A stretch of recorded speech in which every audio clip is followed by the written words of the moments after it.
Jackie, thank you. New Wall Street Journal polling reveals inflation is hitting minority voters the hardest, and that could spell trouble for Democrats in the midterm election. Joe Concha here to break it all down. Joe, combine what Carly just said with the stats that I'm about to read. This is shocking. Republicans really making gains among non-white voters, black voters from November up until now. November wasn't that long ago. Thanksgiving. Think about your last Thanksgiving, not that long ago. 12% to 27% now. And look at Hispanic voters. This is the story. November 37%, now 46%. Doesn't this loss of minority voters for the Democratic Party all but assure that Congress, not just the House, but Congress is going to flip come the midterms?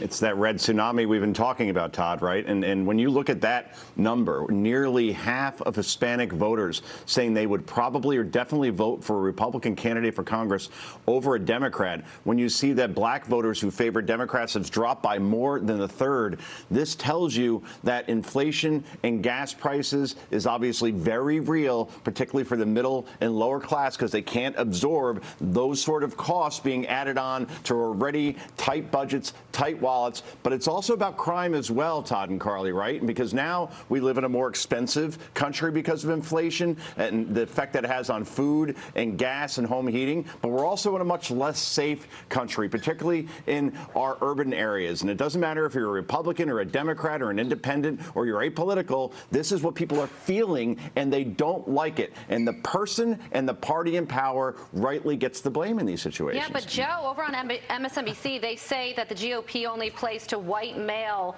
cisgender constituents. Watch this.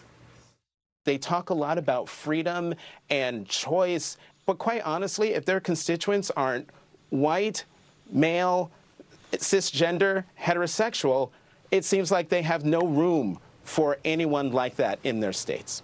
But Joe, we just saw those poll numbers that show that that's not the case.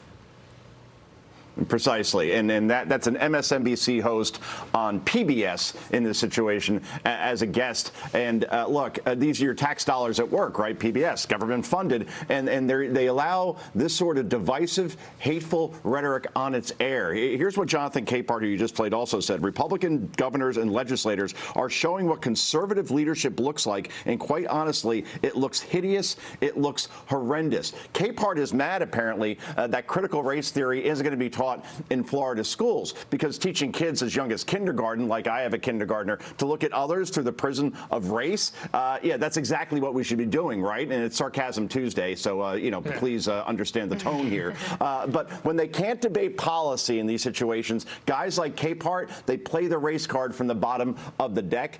This guy should teach a class in it, quite frankly, and this is exactly what we don't need on our air. It just shows you, by the way, that you take Donald Trump off the stage, it's not going to matter, because whether it's Ron DeSantis or Abbott in Texas, or, you know, insert your Republican governor here, they're going to get the same sort of treatment. Everybody's a racist, and no one wants to argue or at least debate policy in any civil manner anymore, yeah, guys. For some reason, people of all races, genders, ethnicities flocking to those states, including Florida. Joe Concha, we appreciate your time as always. Thank you, sir.